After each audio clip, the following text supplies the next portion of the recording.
Hello, beautiful humans, and welcome back to Sparks Conversation. Thank you for joining me on this, what is a very windy day in the UK. But I hope you have good weather wherever you are listening or watching if you're on YouTube. So, the last few podcasts have been a little bit more off the cuff. And I'm going to keep that streak going really, because realistically I do like just talking about topics. I love talking about fitness, nutrition, everything about it really. But the main point is that you do get some take homes and sometimes something to think about, okay? Because what really happens when we start to think about things is we start to learn more. And that really is kind of the goal of anything we do really, isn't it? We don't want to just kind of absorb information and stay with that information forever. We want to develop as an individual, as an athlete, and as a person, getting nice and deep on a Thursday afternoon. It's not even an afternoon, it's the morning.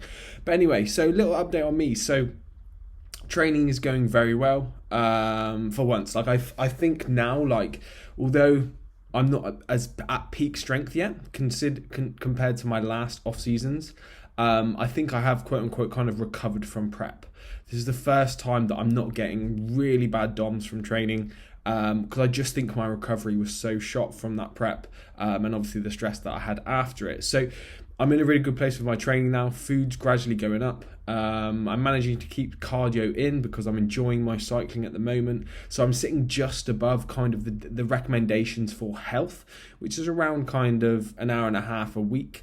But I do take that quite intense. I do take it quite seriously, because I'm just a serious person. I'm just leaning into my strengths that I'm a serious person. So what's the topic of this video? And the topic of this podcast video is about static stretching. So static stretching is a strange one because it's just got this narrative that it's really good for us, and that it really does help us become better athletes and become better individuals and potentially even grow more muscle because we can lift more in the long run. But realistically, is that actually the case? Because you see tons of people doing it, don't you? You walk into any gym, and you'll see someone doing like a static lunge, or they'll do little arm circles, or they'll start stretching their chest against a static pole. And the question is, like, does it actually work? And I mean, the evidence from what I see is a little bit hit or miss. It's not as kind of set in stone as you might think for something that you see in gyms everywhere and you get prescribed on a daily basis from different people.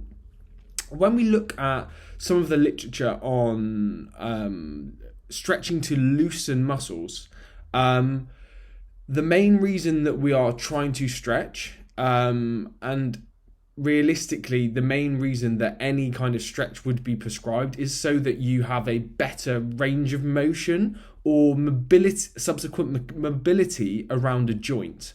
But the evidence suggests really that static stretching only alters our perception and tolerance to the pain of a stretched muscle within any given position, which is quite strange. It's quite opposite to kind of what we normally think stretching was doing, because what we think is we stretch to get better, we stretch to actually move more, but what we're actually doing is we're training our body to understand that pain and tolerate that pain within the given ranges of motion or the given stretch that we're performing, and not actually potentially creating or eliciting the response that we want. When we look at kind of DOMS or delayed onset muscle soreness, it's also kind of suggested in the just narrative of stretching that stretching itself, static stretching, might help with DOMS. You see it all the time. Like, people say, "Oh, I'm absolutely ruined from training. I'm going to go and do some stretching afterwards to help my recovery."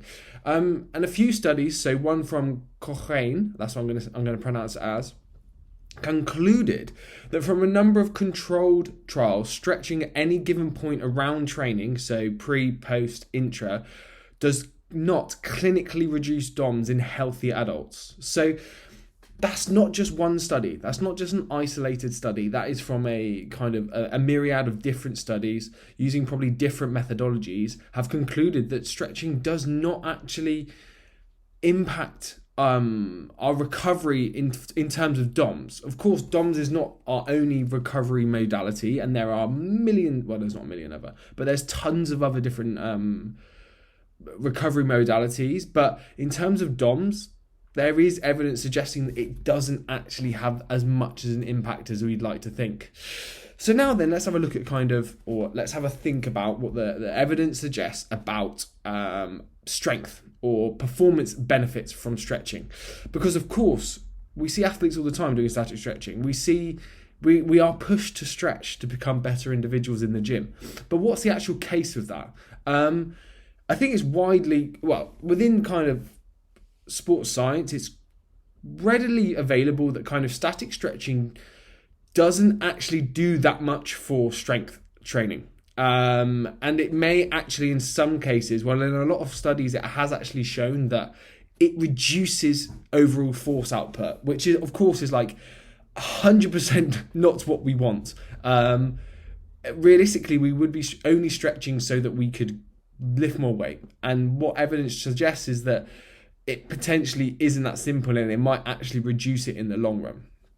And again, like if we look at kind of improving ourselves as athletes, does it actually reduce the risk of injury? Because again, this is something that often happens and fits within the narrative. People get injured, they start stretching because of this injury, and then they feel that the stretching cured that injury in itself. And what we need to actually think about is that actually the case? And when looking at injury risk and reduction of injury risk, again, there's very little evidence that stretching reduces this risk. Because with an injury, it's not just a kind of muscle tightness, in quotation marks, issue that would cause the injury itself. Because again, like you might pull your hamstring on a run a day after a poor night's sleep, or you're super stressed from work, or you've trained too hard over your volume parameters that you are over your maximum recoverable volume. There is tons of different variables that go into someone getting injured that it's impossible really within a study to actually pinpoint which is the main reason for that injury occurring. And then how do they prove it and then repeat it or prove it again? And the truth of the matter is it's like really hard to do that, especially with the complexities of kind of study design anyway, especially when there's multiple modalities moving around, because what you want to be able to do is just impact or influence or change one thing. So there's not much evidence around kind of static stretching being impacting anything really in terms of reduction in injury. Of course, rehabilitation might be a completely different issue. But again, just remember, then loop back to the point that I made at the start, that stretching actually mainly only reduces or improves our perception to the feeling of a muscle being stretched. So therefore we can push past that kind of, that almost point of unease where, for example, like when you stretch your hamstrings, everyone has a different point where they kind of get that perception of quote unquote pain from their hamstrings feeling tight. It's different in different people, but it predominantly in people that stretch their hamstrings a lot, that point that instigates that pain response will come later in the range of motion than someone who doesn't stretch much at all.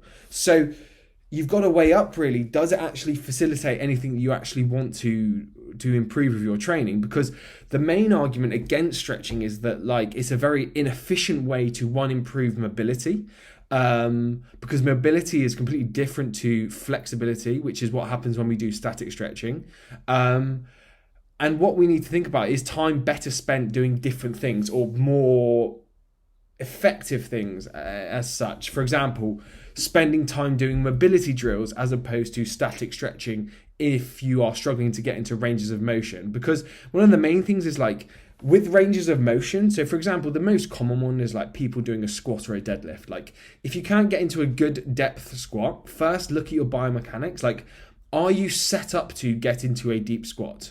Do you have do you have long femurs? Do you have a short torso, long torso? You need to analyze where is appropriate for you, because someone's squat that you might be trying to mimic might be completely different. And the same goes for a deadlift. But what you need to remind yourself is that, is it a flexibility issue that might require static stretching, or is it a mobility issue that might need strengthening and kind of progressing over time, because a lot of the time with squats and deadlifts, it's just a time in the game thing. If you spend time at these extremities, not under heavy load, but exposing yourself to these extremities, over time you'll develop a good range of motion and a good movement pattern.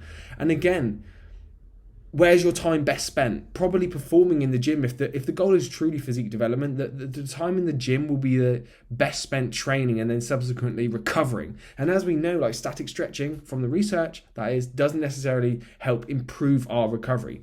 I mean, the only time it might help improve recovery is when it generally creates a relaxing effect in the body. So for example, some static yoga I know as like an environment can be super relaxing for individuals. So therefore there might be some merit and benefit to that. But static stretching on its own, probably not as good as we think or as good as we kind of hoped it would be in terms of developing us as physique athletes. Because instead, like, we should be developing the ranges of motions that we struggle with within the movements that we're trying to progress, and then subsequently spend more time doing that and training and recovering than sitting around doing static stretching all the time. So that's a whirlwind. That's just a quick introduction to static stretching and my approach to it. Of course, some people might disagree. That's absolutely fine. You do you, honey. But yes, thank you for listening. If you've enjoyed the pod, give it a review. That would be very much appreciated. If you're on YouTube, give us a like. You can check some of our other videos here. And of course, if you are interested in online coaching with us, we have spaces available. Just inquire via the links in the bio or via social media. You can send us a message. The team is growing a lot at the moment, and we are looking forward to welcoming all of the new members and athletes onto the programs. But other than that, I hope you have a great day, and I hope the weather is better with you than it is with me. But other than that, I hope you are well and you have a great day, life/year, whatever you're doing. See you soon. Bye.